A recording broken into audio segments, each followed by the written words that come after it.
السلام علیکم دوستو، آج کی ویڈیو میں ہم ایک ایسے ہائی پروفائل کیس کی ڈیٹیلز آپ کے سامنے رکھنے جا رہے ہیں جس نے پاکستان کی سیاست، میڈیا اور لا انفورسمنٹ ایجنسیز میں بھوچال مچا دیا۔ ایک ایسا کیس جس میں دو فارن لڑکیاں جن میں سے ایک کا تعلق نیدرلینڈ سے اور دوسری کا وینیزویلا سے، ان کو لاہور میں کڈنیپ کیا جاتا ہے، ان سے تاوان مانگا جاتا ہے اور مبینہ طور پر ان کے ساتھ گینگ ریپ بھی کیا جاتا ہے۔ لیکن اس کیس کا سب سے بڑا ٹوسٹ کیا ہے؟ اس پورے اسرار خوفناک جرم کا پرائم سسپیکٹ یعنی مین ملزم کوئی عام آدمی نہیں بلکہ ڈیپٹی پرائم منسٹر اور فارن منسٹر اسحاق ڈار کا نواسہ ہے۔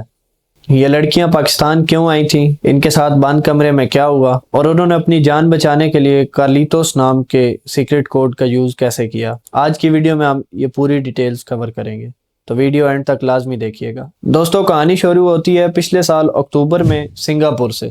نیدرلینڈ کی ایسٹرڈ اور وینیزویلا کی اسٹیفنی کی ملاقات وہاں محمد رضا ڈار سے ہوتی ہے۔ یہ تینوں ایک کرپٹو کرنسی بزنس وینچر میں پارٹنر بنتے ہیں جس میں تقریباً $1.5 ملین کے ایسٹس شامل تھے۔ وقت گزرتا ہے اور رضا ڈار ان دونوں خواتین کو پاکستان وزٹ کرنے کے لیے دعوت دیتا ہے۔ وہ انہیں یقین دلاتا ہے کہ یہاں ان کے کرپٹو بزنس کے حوالے سے اہم ڈیلز ہوں گی۔ ڈار خود ان کے بزنس ویزاز ارینج کرواتا ہے۔ پھر 29 جون کو وہ دونوں بزنس وومن لاہور کی ایئرپورٹ پر لینڈ کرتی ہیں اور انہیں بالکل اندازہ نہیں ہوتا کہ یہ لاہور ان کے لیے ایک نائٹ میئر بننے والا ہے۔ لاہور پہنچنے کے بعد رضا ڈار انہیں DHA کے ایک گھر میں انوائٹ کرتا ہے اور انہیں بتاتا ہے کہ اس کے کسی ریلیٹیو کی یہاں پر برتھ ڈے پارٹی ہے۔ لیکن جب وہ لڑکیاں اس گھر میں داخل ہوتی ہیں تو وہاں پر کوئی پارٹی نہیں تھی، گھر بالکل خالی تھا۔ ابھی وہ حیران ہو ہی رہی تھی کہ 4 نامعلوم مسلح افراد گھر میں داخل ہوتے ہیں، ان کے ہاتھ میں بندوقیں اور رسیاں ہوتی ہیں۔ ان آدمیوں نے آتے ہی ان دونوں لڑکیوں کو باندھ دیا اور ایک کمرے میں لاک کر دیا۔ پہلے تو یہ واقعہ صرف بھتا خوری کا لگ رہا تھا۔ ان کڈنیپرز نے ان لڑکیوں پر تشدد کیا اور ان کے لیپ ٹاپ سے کرپٹو کرنسی اکاؤنٹس کے پاسورڈز اور ڈیٹیلز مانگی۔ دھمکی دی گئی کہ انہوں نے اگر ڈیٹیلز نہ دی تو انہیں مار دیا جائے گا اور ان کے آرگن نکال کے بیچ دیے جائیں گے۔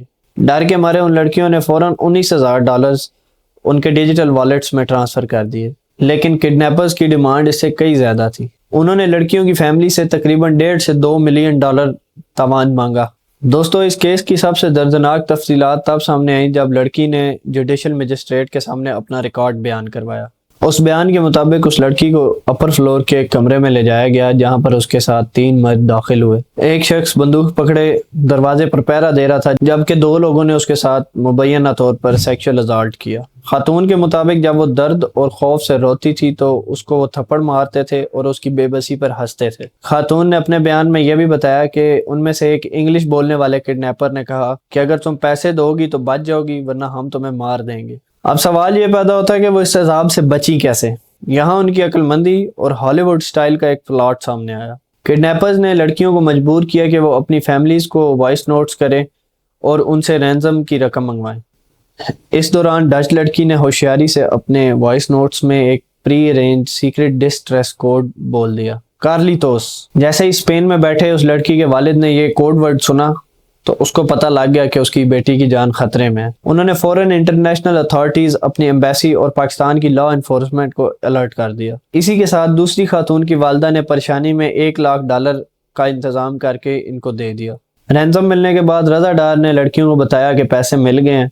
اس نے ان کے پاسپورٹ واپس کیے اور ان کو گاڑی میں بٹھا کر واپس ایئرپورٹ کی طرف روانہ ہوا۔ لیکن راستے میں ڈار کو ایک کال آئی۔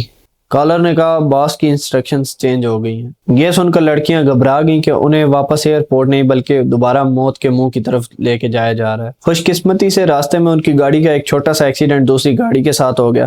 ٹریفک روکی، لڑکیوں نے موقع کا فائدہ اٹھایا، گاڑی کا دروازہ کھولا اور گاڑی سے چھلانگ لگا دی۔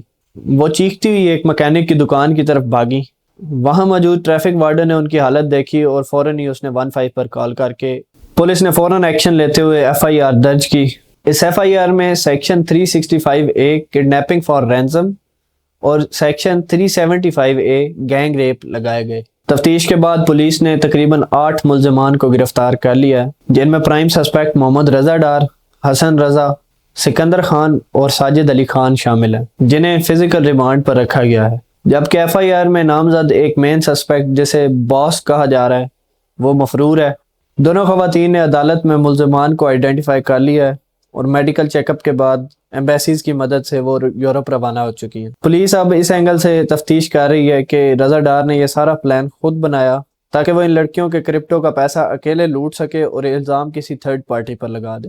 لیکن دوستو، اس کیس نے سیاست کے میدان میں آگ لگا دی ہے، کیونکہ مین ملزم deputy prime minister Ishaq Dar کا نواسہ ہے، اس لیے پولیٹیکل پریشر بھی بہت بڑھ گیا ہے۔ سینیٹر فیصل واوڑا نے کھلی پریس کانفرنس میں اسحاق ڈار سے فوری استعفیٰ مانگ لیا ہے۔ سینیٹر نے الزام لگایا کہ وہ اس وی آئی پی ملزم کو بچانے کی کوشش کر رہی ہے۔ ان کا کہنا ہے کہ کوشش کی جا رہی ہے کہ ریپ کے چارجز کو دبا دیا جائے اور اس کو صرف ایک کرپٹو ایکسٹورشن کیس بنا کر پیش کیا جائے۔ حالانکہ پولیس اور ڈی آئی جی آپریشنز نے ان باتوں کو ریجیکٹ کیا ہے اور انہوں نے کہا ہے کہ تفتیش پیورلی میرٹ پر ہوگی۔ دوستو، لا انفورسمنٹ ایجنسیز کا کہنا ہے کہ وہ کسی سیاسی دباؤ میں آئے بغیر اس کو تفتیش کو کنٹینیو کریں گے۔ کیا اس کیس میں ان فورن لڑکیوں کو پورا انصاف مل پائے گا یا ہمیشہ کی طرح وی آئی پی پروٹوکول اور پاور سچائی کو دبا دے گی؟ کیا ہمارا جسٹس سسٹم پولیٹیکل ایلیٹ کو سزا دے پائے گا؟ آپ کی اس بارے میں کیا رائے ہے؟